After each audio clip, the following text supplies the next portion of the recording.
be interested to know that this hall is packed to the doors and some standing, and that there's about 1,700 people downstairs. And they tell me several thousand, depending who does the counting, have been turned away and couldn't get in at all.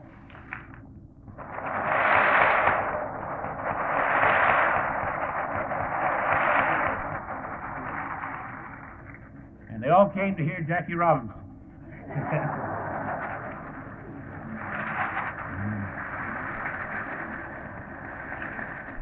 I'm going to, when a man is so well known, you needn't tell his life story, except born in Georgia, moved to Pasadena, attended high school in Pasadena, USLA, was a great football player that I had privilege to see him twice. I'm awful sorry we couldn't get him for the Cleveland Browns. He's the first Negro player to play in the Major League, and he was such a gentleman and had such skill as a baseball player and a man that he opened wide the doors of baseball to men of all races.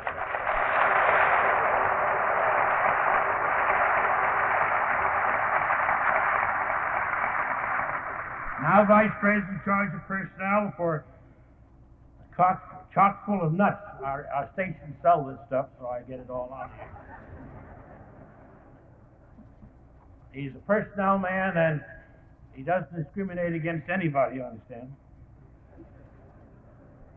He's on the advisory board of the Harlem YMCA, on the board of directors of the New York City YMCA. He has won the Spingarn Award, doctor's degree from Howard University, member of the board of directors of Lennoxton Hospital, and recently elected president of the United Church of Christ, and has been given the Lehman Award for 1963. With the greatest pleasure that I now hear with you Jackie Robinson, who so many of us have seen both in actual play and in television. I now present Jackie Robinson.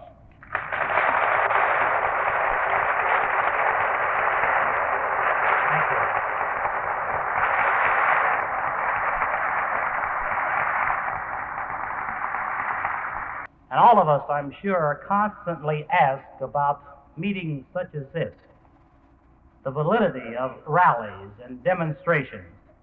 Why are they held? And I can only say that my opinion that with the nations all over this world fighting for freedom, that if we here in America didn't press for equal opportunities, I think we would continue as Negroes to be kept on the sidelines while the rest of the world kind of zooms right on by us. And my view is that these meetings and demonstrations are not only valid, but they're mandatory.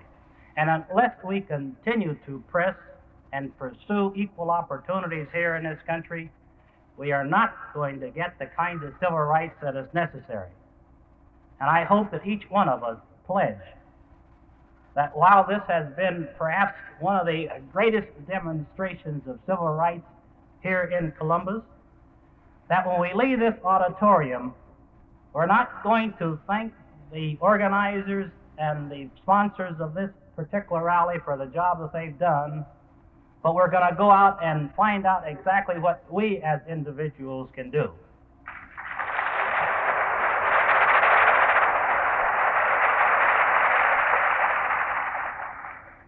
When the lights came on and I looked through the audience, you reminded me so much of the August 28th March on Washington. I don't know how many of you were at the march, but I'm sure that those of you who saw it on television and the others who were there and those who felt it must admit that this was one of the greatest events in the history of the United States. And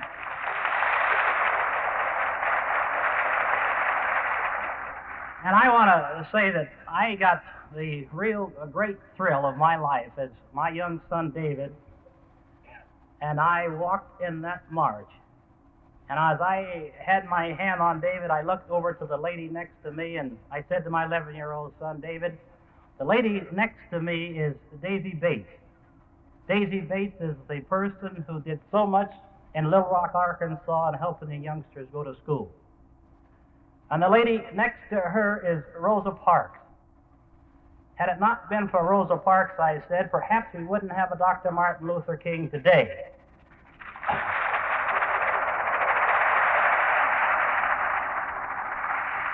I said, David, Rosa Parks is the lady who, after coming home from work one day, sat down on the bus in Montgomery, Alabama, and refused to move because she felt that it was her right, after paying her money, to sit wherever she pleased on a bus.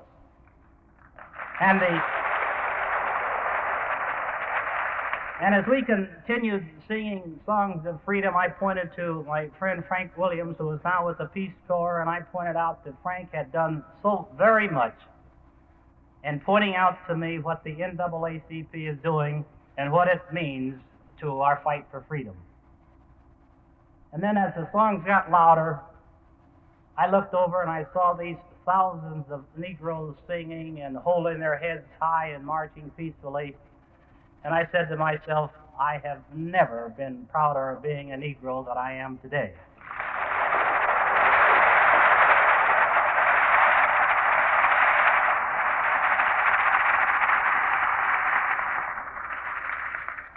And then as I looked a little bit more, I saw that there weren't only thousands of Negroes in the audience, but there were thousands upon thousands of white Americans who believe in freedom, and they too were singing and enjoying this march just as much as the rest of us.